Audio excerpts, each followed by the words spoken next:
Pemberton, thank you so much for being willing to talk today about mycotoxins in mould.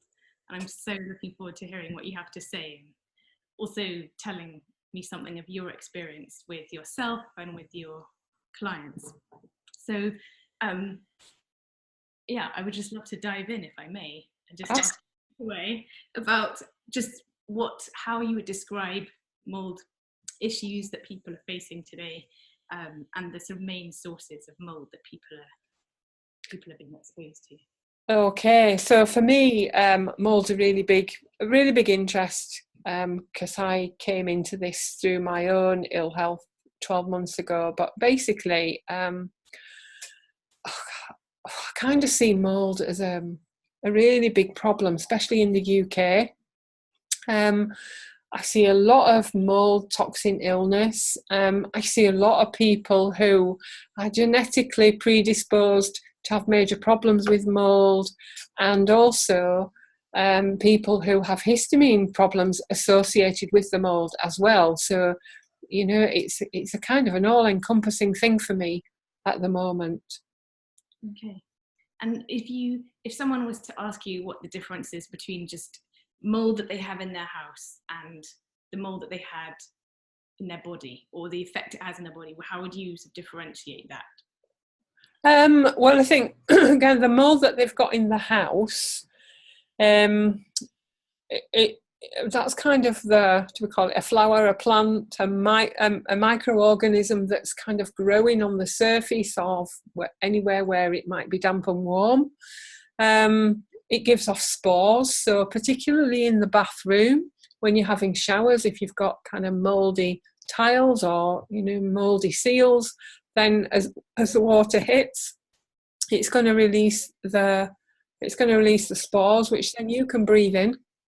And then once it's in the body, it can start to proliferate within the body tissues and organs, and then it creates toxins, which we loosely term as mycotoxins. Slightly different toxins depending which mould it is, but mycotoxins, you know, anyway. So as they build up, you start to lose glutathione, because it's continually being used up by your immune system to fight the mycotoxins. And that's when you end up really with the toxic overload. I kind of think of it like a massive traffic jam in the cells and the liver. And then where the traffic jam is, it's a bit like, I guess it's a bit like a multi-car pile-up. You know, you've got 4 lanes of traffic going down a motorway, and then you get a multi-car pile-up and you've only got the hard shoulder to go down. So all 4 lanes have to go down one lane to come out, and then they've shunted off an A road somewhere, and you've just got this end result for miles and miles and miles. And basically I feel that's kind of a good analogy of what happens in the cells in the liver when there's no organisation. And this is one of the reasons why some people are unable to detox the mycotoxins, and then they get this excess buildup of toxins that literally systematically poisons them, and then they get lots of immune reactions from it. The immune reaction normally starts with inflammation, and then over time that can lead to cell and DNA damage, and then a whole cascade of adverse health symptoms that might arise from that. For example, some people who are really ill from toxic mould might lose a lot of body weight and suffer from muscle wasting. And this is when the disease causes the body to starve and the muscle and fat tissue just waste away. And what we've found is, or what the researchers found is, there's always low levels of glutathione in these patients. This is where glutathione supplementation can come into play. It does play a huge role in restoring the proper levels needed by the body to help it function on a cellular level, and to help it detoxify from the mycotoxins. And this concept came from a lot of research that was done by the RAND Corporation, which basically is research and development.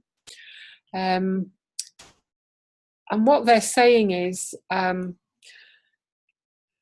they stated that aflatoxins particularly are detoxified by mechanisms that deal with xenobiotics as well. So they're all coming down the CYP pathways and down the dopamine pathway, because that's the route of elimination. It leads to conjugation with glucuronic acid, sulfates or glutathione. And the major route particularly for AFB1 detoxification, is conjugation of the epoxide with glutathione through glutathione S transferase and then subsequent excretion in bile. So anybody who's got a bit of a sluggish gallbladder, women are particularly prone, and we do see more women than men with mould problems. But in this particular situation, it means that toxicity can vary depending on levels of intracellular glutathione and the stores in the various tissues. And that, again, that can vary considerably with circadian effects or depletion by other factors. So that might be diet, smoking, alcohol intake, and medications. Yeah. Um, So in a sense, what you're saying is that glutathione levels are really key for determining your ability to cope with mould. They are, absolutely. If you've got glutathione deficiency, that can lead to widespread mitochondrial damage, which can be fatal, which is really not a good place to be. I think there's a caveat to this as well. There's kind of a double-edged sword here, because I mentioned people with histamine issues, which we'll probably go into a little bit later, but we have to be really careful with glutathione if we have someone with a high histamine load. Because glutathione can markedly raise histamine, and that, of course, is one of the biggest perpetrators of the cell danger response. Mm-hmm. Yeah, okay. I was wondering if it's possible to kind of distinguish between whether the average person can tell if they are being affected by a building or by mould through food. Is there any way that people can tell? From personal experience, I would say some of us can tell the difference. I think it takes a lot of work on our part to do a lot of kind of investigation, when we're creating our timelines. For me, if it's a food issue, I get a lot of severe gut inflammation that can take weeks to calm down. It takes not more than an hour to manifest, usually within 20 minutes. As I said, it takes weeks to calm down, so I rely heavily on binders, especially where I can't avoid exposure or if I'm not sure if exposure is likely. So I carry emergency Clinatilla Light, which is, of course, a zeolite product, and I carry natural C60 hardwood charcoal. So, if I have an exposure, at least I know I can kind of arrest it a little bit. If I have to sleep or work in a water damaged building, then it hits me in the lungs. So after a few hours, I get a characteristic cough that tells me I need to be out of there and in a dry environment. And just to give you a bit of an example, which we'll also talk about the histamine. The reason I got into this was I had a patient who was being seen by the NHS for inflammatory bowel disease. She was having investigation after investigation. She went for a colonoscopy and biopsies, and at the same time they took some stool from the colon. And they came back and said she'd got mould, so they isolated mould. And at that time, I was just doing research on the Toxaprevent products, and I mentioned to her, and I'd never even thought about mould for her. She was a lady who had literally been housebound for about 6 months. Her 2 children, who were preteens, were not as ill as her, but ill. But the difference between them was they were going out to school every day. But I saw her on Skype. I didn't see her face to face. And her apartment looked absolutely pristine. So I never even considered mould at all until she came back and said she'd had this result from the NHS, at which point we discussed the strategies to go forward. And I said to her, but I wouldn't have thought you were in a mouldy building. And it turned out this beautiful penthouse suite she lived in was in a church that had been converted, and they hadn't fixed the roof, and she was right in the top of the church. So when we got the mould investigators in, or when she got the mould investigators in, they found 100% mould infestation right in the plaster of her walls, which was above her bed. So she was the most affected. It only took us a matter of 2 weeks to get her back on track, you know, by using quite a few binders. And then the hospital prescribed some anti-mould products for her. So, you know, that's one side of it. And then for myself, after I'd seen her, it wasn't long after, I went off to the United States for some CPD events, which were held in a mouldy basement in a hotel in Seattle, of all places, which is mouldy on its own. It's even worse than here. And I was sat in this mouldy basement for 4 days. It was cold. I could smell the mould as soon as I was going down the stairs. So I knew there might be, I kind of suspected there might be an issue because I'd had 2 big mould exposures in the previous 3 years. And both times I'd got chest problems. But I still didn't think I had a major issue up until this point. And so, sure enough, at the end of the 4 days, about a day before we were supposed to come back home, I started to get the characteristic cough. There was no phlegm, there was no cold coming, there was no chest infection. It was just this hacking cough, completely non-productive. And I just thought, oh, well, I'll be home tomorrow, it'll be fine. I got on the plane to fly home, still just with the cough, felt perfectly well. Oh, I didn't feel perfectly well. I went out for a meal that night before coming home next morning, and we had to walk up a 1 in 4 incline to get to the city centre to get food, and I'd lost all my energy. I was really struggling. People were helping me to get up the incline, and I'd walked up it all week. So energy had just completely gone. Anyway, I got on the plane the next day, and there wasn't a gluten-free meal for me. And they weren't honest enough to say to me there wasn't a meal, because I would have rather not eaten, to be fair. What they did was they cobbled a salad together for me. But what they didn't say was there was dressing on that salad. I didn't see it. Obviously, it's not 100% light on a plane. I started to eat the salad and I just had 1 mouthful and I had an anaphylactic shock. And it was due to the fact that there was high fructose corn syrup on the salad. And I'd literally just put it in my mouth and it was instant. So thankfully we got back to the UK. I got an EpiPen out of it, which was, you know, not something I really wanted to have. But, you know, I got home safe, thought I was okay. I was okay one day, tired the next. You know, it was almost like a chronic fatigue situation where, you know, if I felt okay, I would do more, and then the next day I'd be flawed. And then the Saturday of that week, I flew home on the Tuesday, and on the Saturday I collapsed, and I had pneumonia, mould-induced pneumonia. And at that point, I had to get help from, well, no, I didn't do it at that point. I had 3 lots of antibiotics, which didn't touch the pneumonia at all because it was mould-induced. And at that point, I enlisted the help of my dear friend and colleague, Dr. Downing, who enlisted Patricia Kane's help. And between them, they put me on an IV protocol to restabilise my cell membranes, because what had happened was I have polymorphisms down the whole of the histamine pathway, and most of them are homozygous. So I can't break down histamine. I didn't know until that point in time. And what mould does is it blocks those polymorphisms, so it blocks those genes. So if you've already got a predisposition to not be able to break histamine down well, then the mould is going to exacerbate that. So what did I have? I had a mould exposure and then a high histamine.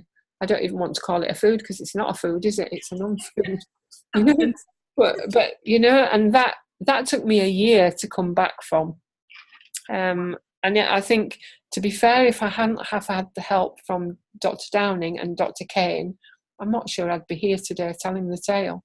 So they're kind of two ends of the coin, if you like, where it is really severe, and one where, you know, you can find it and you can almost rectify it very quickly, just by the use of specific binders to bind up the mould, you know, while you can do all the other stuff.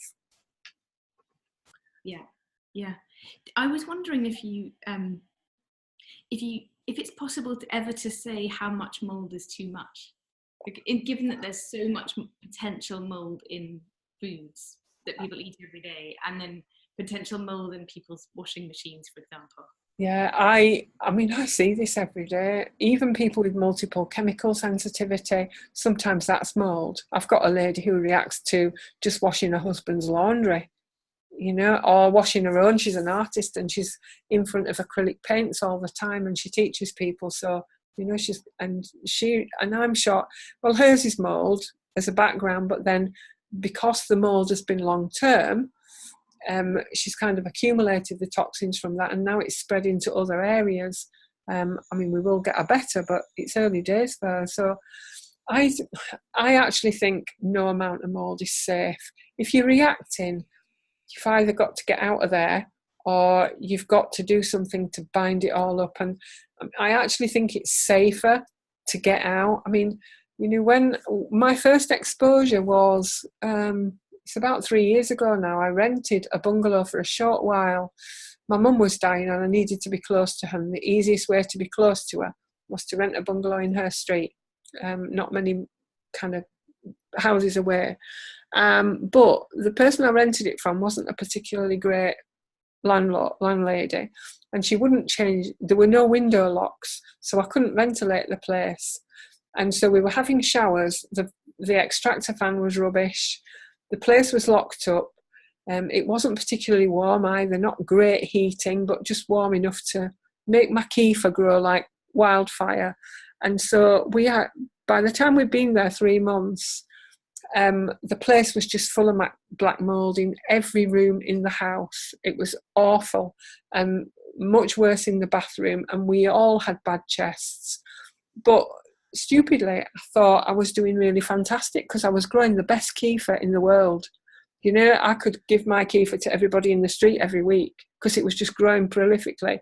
And then I realised, when I realised last year what the extent of the problem was for me, I realised actually not only was I breathing it in, but I was eating it in the kefir. I mean, That's crazy. But, you know, you think that, you know, these things are good foods, but, you know, they're going to thrive in an environment like that, aren't they? Or that certainly did. You know, I couldn't touch kefir to save my life now.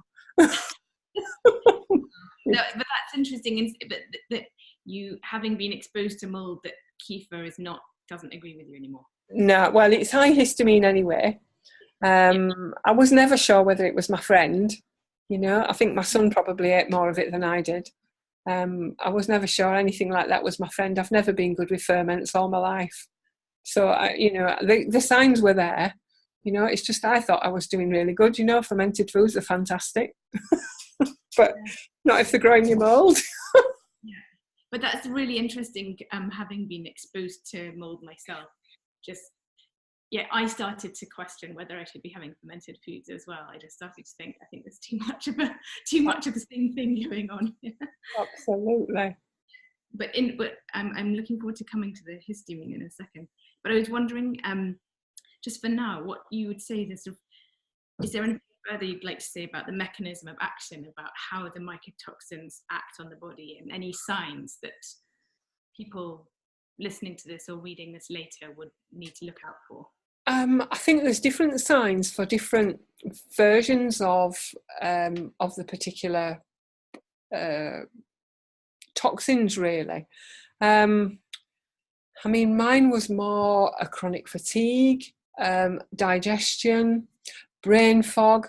I just find with mould, most people that I come across, they have this, I don't even know what to call it, because it's not a brain fog, it's like a brain exhaustion. And they can be doing something and suddenly the brain just shuts down and it won't do anything. And for me, I couldn't even have run my clinic during that time. I was really ill with the mould, because I would be in full flow learning something or telling somebody something, and then the whole lot would go out of my head. I've had a lady who had POTS, which is, postural orthostatic tachycardia syndrome, and she couldn't shower because as soon as she got in the shower and the hot water hit her, she fainted, so she had to be rescued from the shower. So that poor girl only had a shower once a week on a chair, laid back in the chair when her mother came to visit so that she could be rescued. So that was a really bad one as well. I don't think I've had anybody who's got away light, to be fair. I think the lady I've got now with the multiple chemical sensitivity is probably the fittest out of all the ones I've had. So it wouldn't necessarily be a bronchial. You wouldn't necessarily. I think with different mycotoxins, you get slightly different symptoms. So if I take the ones off the test, because I know we're going to talk about the test a little bit, aren't we? Things like aflatoxin. That can lead to things like liver damage, cancer, mental impairment, abdominal pain, hemorrhaging, even coma and death. And it can inhibit leukocyte proliferation. So you might see that on your white cell count. Clinical signs are things like non-pruritic macular rashes, headaches, GI dysfunction, which can be really extreme. You can get lower extremity edema, you can get anemia, and you can get jaundice. And you need to really include fluid support to prevent dehydration in that kind of person. And those symptoms become a lot worse if you've got ochratoxin or can't even say this one, zearalenone, because the three together just cause even more liver toxicity. Yeah. The ochratoxin A tends to be toxic to the kidneys, to the immune system, and again, it's a carcinogenic mycotoxin. That one's produced by moulds in the Aspergillus and the Penicillium families. So as you can see by my history, Aspergillus was one of mine, or ochratoxin is one of mine. And then, of course, the reason the antibiotics didn't work because they were penicillin derived, most of them, which just made the problem worse. So, but exposure to this one can come from foods. So it can be your cereals, your grape juices, dairy, spices, wine, dried fruit, and coffee. And also this one can be inhalation exposure from water damaged buildings. So if you're thinking about this one, you might have a patient who doesn't know whether it's food or environmentally derived. Yeah, that was actually my experience. Yeah. Then I tested the house and discovered it was riddled with mold. Oh, bless your heart. It was invisible to the eye, except when you went and you could see it in the corners of all the windows, just hidden inside the windows. Oh, bless your heart. I know how you feel, because this is the one that this put my GFR ratios really high, so it really affected my kidneys. And thankfully I've got rid of a lot of it now, so my kidney function's better. But this is one that affected my brain massively. And interestingly, I did some neurotransmitter tests as well just before I got sick. So I mean, I had the exposure obviously before I went out to Seattle, so I can't blame it all on the trip, but I had really low levels of dopamine. And I just did the neurotransmitter test just for, I haven't done this before. It's like R&D. But I was really shocked at the level of my dopamine levels. And this one can really reduce dopamine massively. So if you've got someone who's got no motivation, can't get up in the morning, can't do anything, needs a constant drive, desperate for chocolate, which of course is all mould and histamine. So it's the worst food you can eat under those circumstances. But if you've got one of those kind of people, this is something you really need to look at, I think. And this has been related to a lot of neurodegenerative diseases, such as Alzheimer's and Parkinson's. So for my Parkinson's, I always look at this. The ochratoxin, and I see quite a lot of this in my patients. Again, the binders are the things that really help with this one. Do you want to go onto protocols yet, or do you like to? to? Well, do you want me to give a kind of? I hate the word protocols, if I'm honest, Claire, because everybody's different, and I have got some standard things that I have in my arsenal that I always keep ready, that I take myself, that I know I trust, and that I'll try depending on the case. But they are very general. What I've got here with each kind of aflatoxin are the specifics that might be helpful for that particular toxin. Okay. So do you want me to run through those while I'm talking about the toxin? Yeah, why not? Okay, because it's different to what I've got at the end. So with the ochratoxin, antioxidants are big. So vitamin A and E, because of course they're going to help your mucous membranes. Vitamin C, N-acetylcysteine, which is obviously a glutathione precursor. Rosmarinic acid, which is going to come from rosemary. So essential oil of rosemary can be really good for this. Liposomal glutathione, which you can use alone or in combination with any of the others. Bentonite clay or zeolite is reported to reduce the absorption of the mycotoxins, and particularly with this one. But, zeolite comes up with all of them. We've got the capsules, we've got the powder that just work within the GI system, and then we've got liquid zeolite, which you can use systemically. And I honestly say to you, I always have those in my arsenal. If I have a histamine reaction and I haven't noticed, that I've had a histamine food or that I've been in touch with something that's high histamine, I keep liquid zeolite handy because you can get rid of the histamine. You can just do like 4 sprays of that every half hour, and you can right yourself in about an hour and a half, which just stops all the damage from the histamine further down the line. So I use that quite a lot. So we just go back to these last couple of toxins. So we've got steric matocystine, which is closely related to aflatoxin. This is produced from several species of mould, such as aspergillus, penicillin, and bipolaris. This is also considered to be carcinogenic, especially if it's found in the GI tract and the liver. It can even be found in the dust from carpets, this one. And it's a contaminant of many foods, not just the grains, because I know we bang on about grains all the time with these. Corn's a biggie, bread, cheese, spices, coffee, or coffee beans, soya beans, pistachio nuts, and animal feed. And loads of cases of lung aspergilloma has been found in human lung tissue specimens. Toxicity obviously affects liver, kidney, and immune system. And tumours have been found in the lungs of rodents that were exposed to this particular toxin. So again, it depletes glutathione. So we're going to hear the same thing for a few things.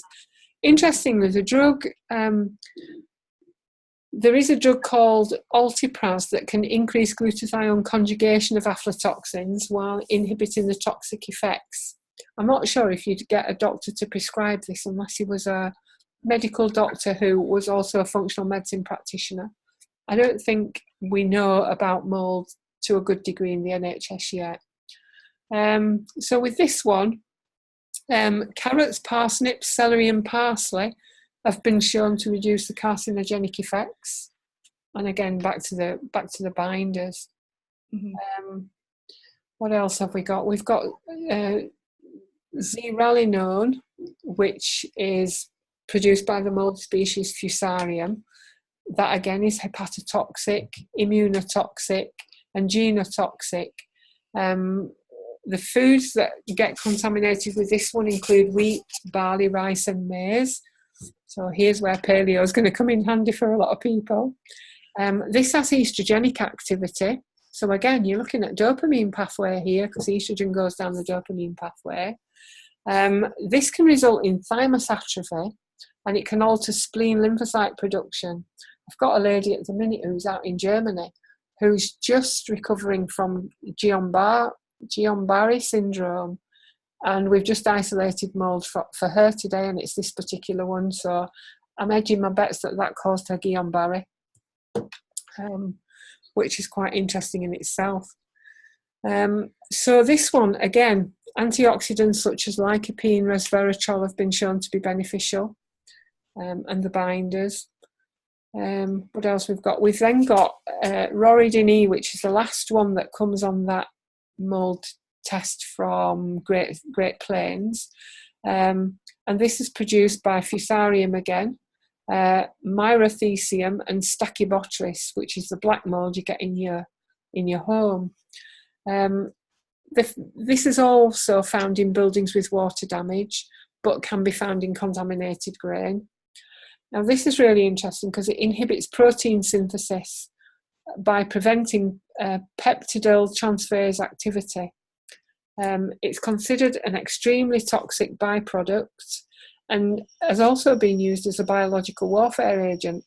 So even low levels of exposure to this one can cause severe neurological damage.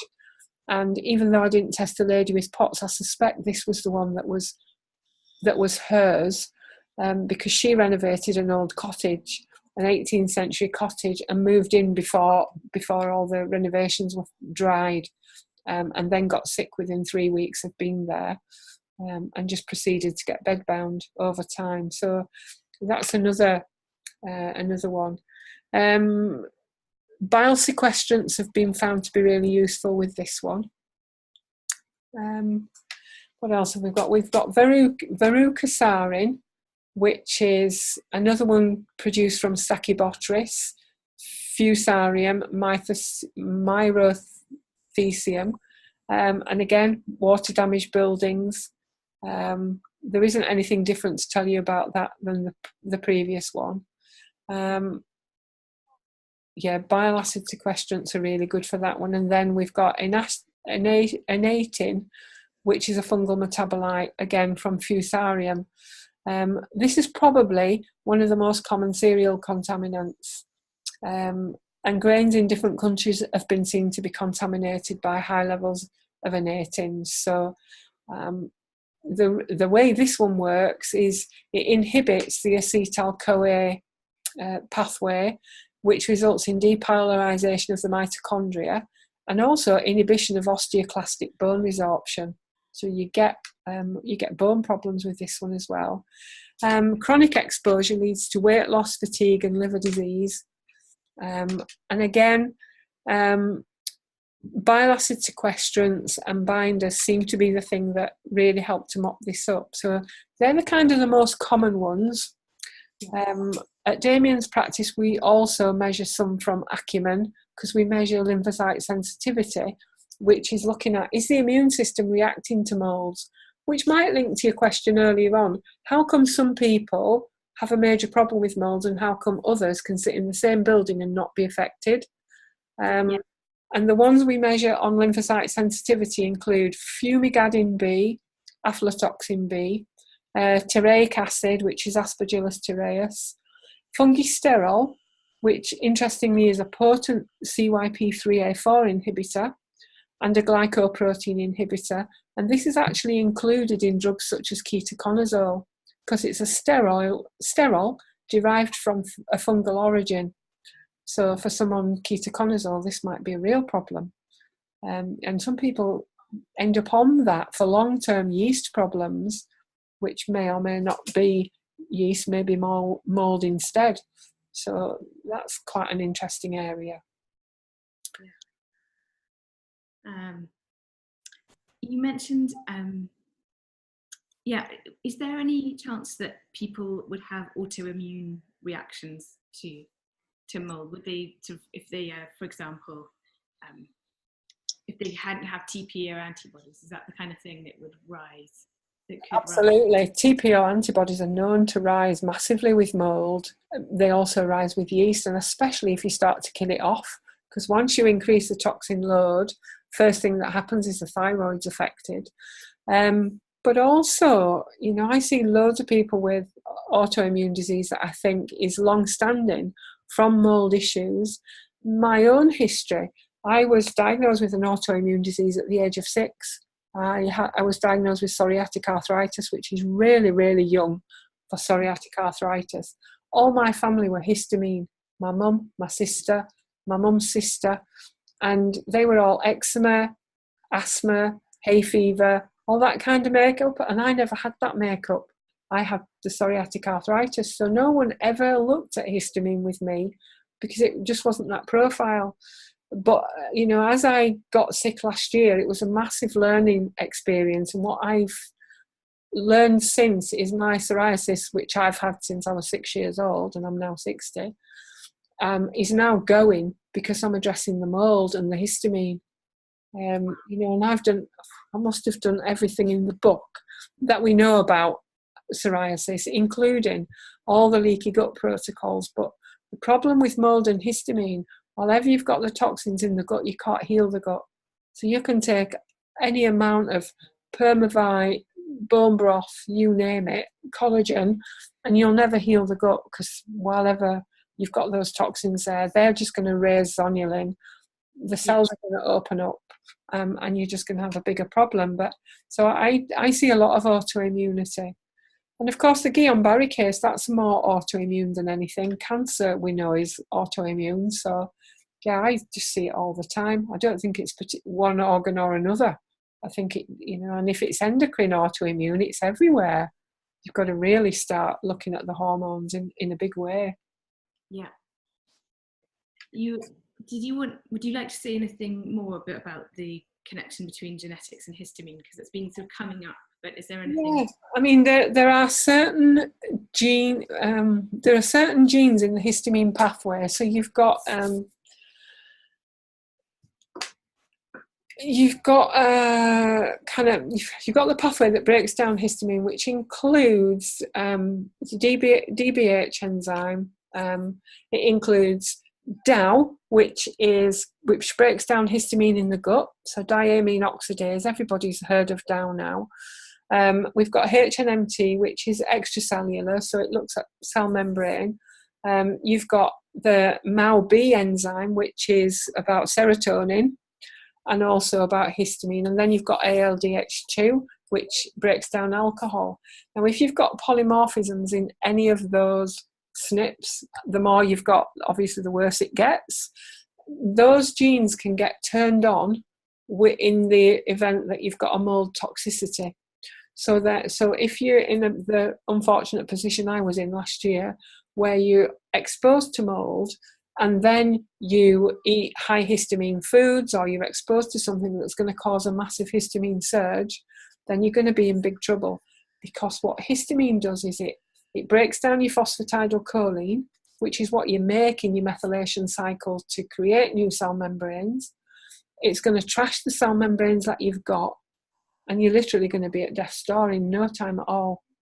And then you've got to kind of put all that back massively. I don't know what else to say on that, because I just think that's probably the worst situation you can be in, really. Yeah. I think a lot of people, a lot of severe clients are in that position.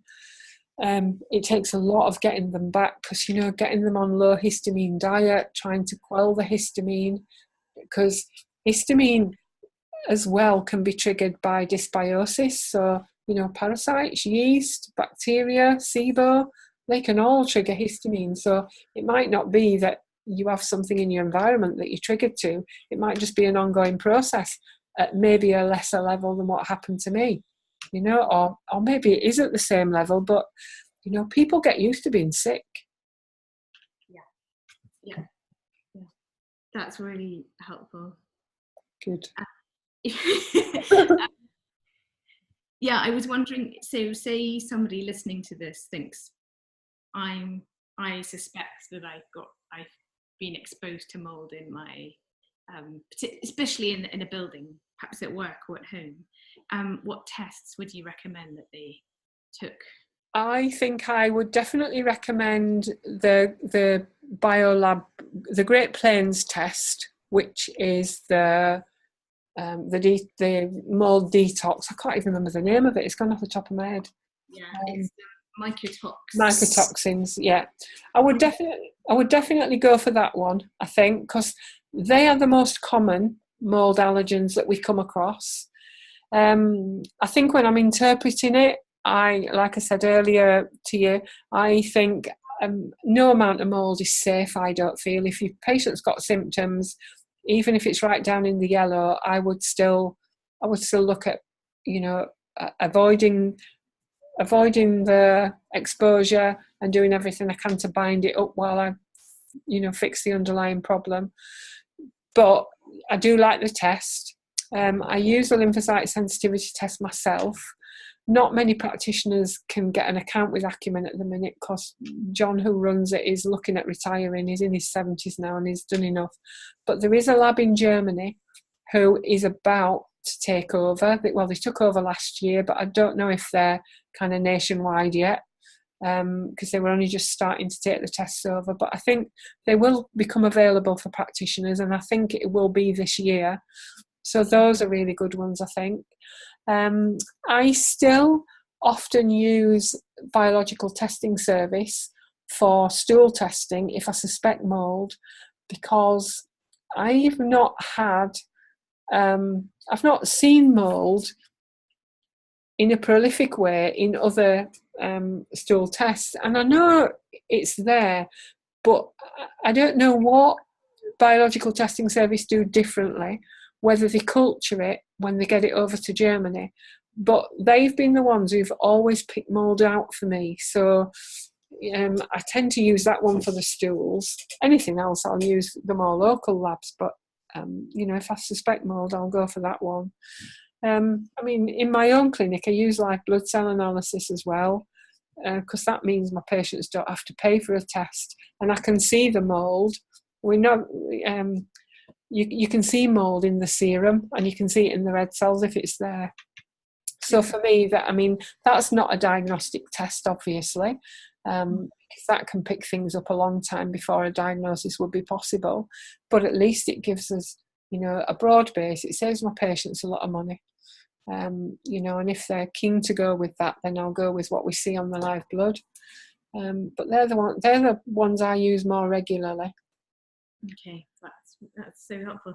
And so when you talk about the different colours, you mentioned about going into the yellow or the orange. Yeah. Goes from green, yellow, orange to red is the worst. Yeah, I know. This was a conversation, as I said earlier, that I had with my colleague, Dr. Downing, because, that was the first time I'd run that test when I was seriously ill. And he hadn't seen it before either because it had only just come on the market. So I sent it straight to him and I said, I think this is a major problem. I know, it's only in the orange, and technically speaking, we might only take notice of that when it's in the red. But my history just shouts it at you, shouts mould at you. And he said, yeah, I agree. So when I look at that test for my patients, and I use it regularly now, I look at the symptomology, I look what I've got in my timeline from the first appointment, and then I look at the markers on there and I say to myself, okay, how much of a problem is this? I don't think you can take a test result and treat a test result. I think you've really got to do all this with a full history, and I think the history is really clear with mould. It's the people who it can work two ways, because it's the people who, if they have mould in the house, they feel better when they go away on holiday and worse when they come back. But for me, I think because my house is completely mould free, I believe, unless I've got a leak anywhere, and because my dad brought our house up like that, and I've just followed his pattern, because my mum clearly had mould problems and we never knew because we didn't know much about mould then. And I actually bought his home when my parents died. So I'm in his house, which I know is completely mould free. But if I go elsewhere and I sleep in a basement in a hotel, I have to be very aware of that. So I would get ill going away which I think might be a worse situation, because you kind of need to go back home and sort yourself out. But and then I see people who might do jobs where, like people who work in gardens or do tree felling or things like that, they can be exposed to mould, in the gardens. Right. I've got a couple of people who are in the north east of England where it's really damp and rainy. So, they have, and they live in 18th century cottages. So, I think your history's just got to be really robust and not miss it like I missed that First Lady's. But then missing hers gave me a lot of things to think about. Yeah. So if you were to say, if someone were to come to you and say, I know that I've been in a really mouldy building and here's my test to show that everything looked mouldy, what would be the protocol that you would adopt absolutely straight away? I do the binders first, because I want to bind up the toxicity that's in the gut. So my go-to products are the clinotilolite or zeolite. I use capsules and powders and the liquid, and I've already kind of said how I use those.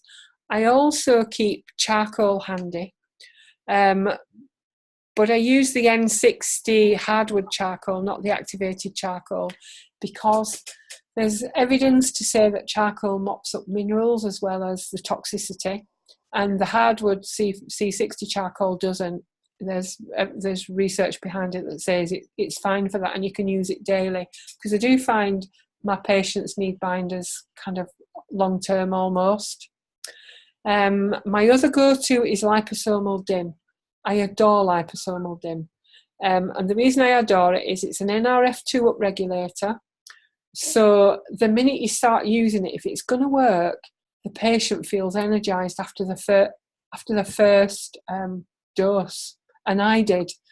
It also upregulates bile output, and it detoxifies estrogen, which is going to take pressure off that dopamine pathway. And we've kept alluding to that throughout this interview. So I generally use dim daily with liposomal bitters, because the bitters, I want to get the whole of the cholecystokinin feedback loop working. I want to get the digestive enzymes working, the bicarb, and just make sure that the biliary tree is clear, because the biliary tree and the gallbladder harbour mould like there's no tomorrow. So I'm always really, really focused on that. I also have a list of products for those with histamine intolerance, and then I have a list of products that I might use if methylation is also poor, because if you've got poor methylation, you often get high histamine with a poor methylator. And if you've got that combination, then you've got mould on top. You have quite a lot to work with, which you can't do in one session. You've got to kind of gradually bring things in. So I think, my binders are my key. My digestive support is my second thing. I sometimes use essential oils rather than going with antifungals, anti-moulds, because I find that when a patient is this toxic and this sick, then going in with antifungals and anti-moulds is just going to exacerbate the problem, create more toxicity for the liver, because it's all going to keep getting recycled. So I try and sort binding it all up first, making sure the digestion's working. The one downside with the binders is they can make some people constipated. It's few and far between. I might see 2 in 10 that get constipated with it. So I don't think it's a major issue, but it usually tells me there's a functional problem with the digestion. So it might be low digestive enzymes, it might be poor bile flow, in which case you might need to really work hard on the biliary tree. It might be low stomach acid. So I would assess all of that and say, what's the issue here? And fix that problem, so that they're not constipated. Because that's the last thing you need when you're trying to get rid of toxicity. Yeah. Did you, in there, Toxic Prevent is something I asked you about when we were in touch. where would that fall within this? I love ToxiPrevent. It's one of my favourites. I don't think we're supposed to mention products per se, but I do love it. And the reason I love it is because it's a medical grade zeolite. It's got research behind it. The company are open. They're quite happy to talk to you about it. They've got some really good protocols. I love their leaky gut protocol. And at the end of the day, I hate protocols because, as I've said before, we're all individuals and every one of us will react differently. But I just find when it comes to binding up, if you've got a starting point, it always helps the situation. I also, I've kind of stood my ground with a few really eminent people, who I won't name names because it's not fair, where they've said to me, and particularly with my history, you shouldn't be taking that because it mops up your minerals. I can honestly say to you, I've read the research, I know what it says, but clinically it doesn't bear out. It didn't bear out in my patients, and it never bore out in me, because what happened with me was, I think because I had so much neurological toxicity and because I was so depleted anyway, I had lots of symptoms like restless legs that were all night, and then I'd get horrendous cramps that would wake me up 5 or 6 times a night. So my sleep pattern was atrocious. I used to get cramps that went from my toes right up to the top of my thighs. And when I put the binders in, all that stopped. And I didn't do anything else but put the binders in. I was already taking a lot of minerals because I knew that was mineral and electrolyte depletion. But I couldn't use my minerals because my body was so acidic with the molds that it was using my minerals to try and offset the toxicity, and not doing a very good job of it. But the minute I put ToxiPrevent in, then all those symptoms subsided, which meant I got some sleep, which meant I could function during the day. And as a result of that, and a result of the conversations I then had subsequently, I then went back to some key people who are in my network group, and I said to them, what do you think about binders? And initially a few of them were a bit sceptical and, reciting the research. And I said, does anybody use them? Because I'm using them regularly and this is what I'm finding. I could do with somebody to back me up if nothing else. And then one girl said, I use them all the time, Anne, and that's exactly what I've seen. And then the others started to come on board where they hadn't previously.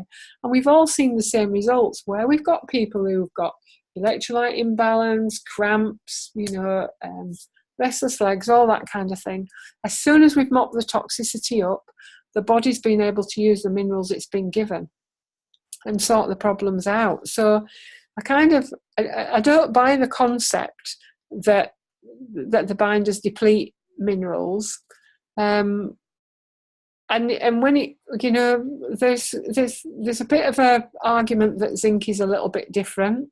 I just give a little bit more extra zinc and I keep it away from the binders, because ideally zinc should be given on an empty stomach anyway if people can manage it. And so all I do is I make sure it's at least an hour away from the binder. And then at least, you're covering all bases.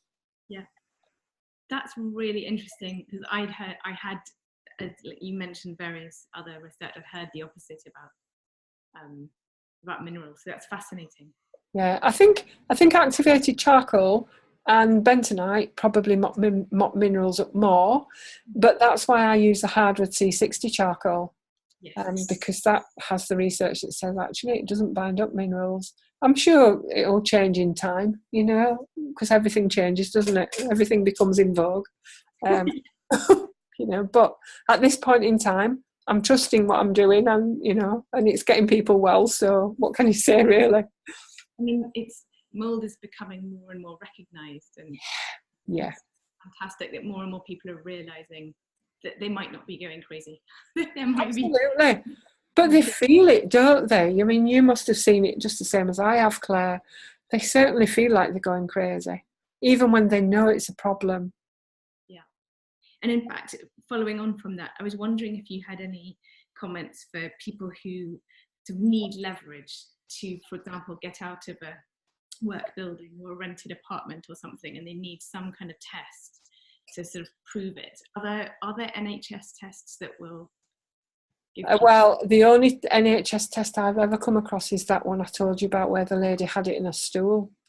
This is the most difficult task for me, because I've got a couple of people at the minute now who are in council accommodation or rented accommodation, and you know, I won't say bad landlords, because I don't think any landlord's bad, but they don't see the problem. And these two particularly can't afford to move anywhere else, can't even afford the care to sort their own mould out and bind it up, and we have no leverage at all for them. They're going to get evicted, to be honest, because the pair of them are playing silly devils. Well, I don't say they play silly devils, they're not, because they're ill. They can't work as many hours as they did. You know, their work life is getting less and less and less, and they're basically getting into a situation where they can't afford the rent anymore, so they're going to get evicted. Where's that going to leave them? You know, it's a really tough one.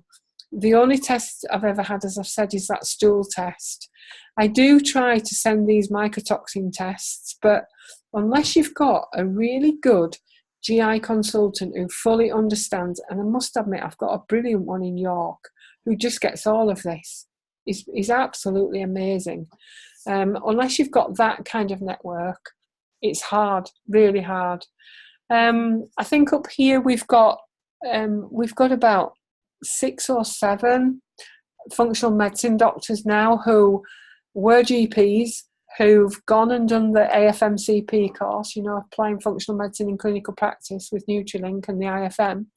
And now what they're doing is 3 days NHS work, 2 days private practice.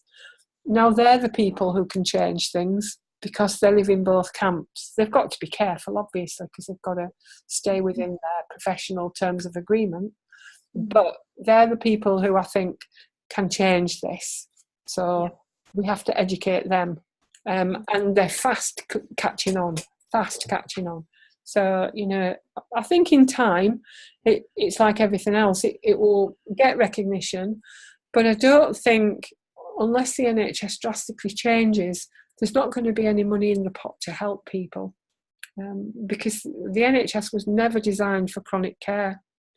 And that's the big sadness, that what's happening is our environment's changing too quick for us, and we're not able to keep up the pace, and so more and more of us are getting chronically sick, and the NHS can't cope with the workload.